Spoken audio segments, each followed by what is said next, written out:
Borlahan yo'lga mana ideal yostiqlarni olyapti. Boshqa mahal uxlashga vaqt topolmaydi. Buyilgi sezon deyarli uxlamaydi desa ham bo'laveradi.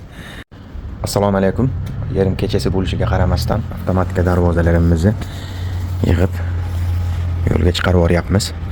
Xudo xolasa birinchi avtomatikamiz bu yerda 3 ta avtomatika, bitta kalitka. Birinchisi Shahrisabzga, ikkinchisi Shahrisabzdan o'tgandan keyin Sho'rchiga, 3-darvozamiz Buxoroga o'rnaydi. Xudo xolasa ertagalikka darvozamizni o'rnatamiz chekkadan.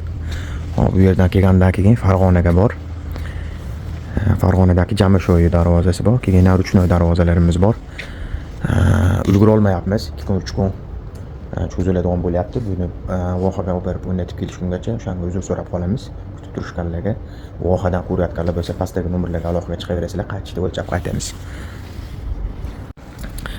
Yo'lga chiqish harakatida Borlahan yo'lga mana ideal yostiqlarni olyapti.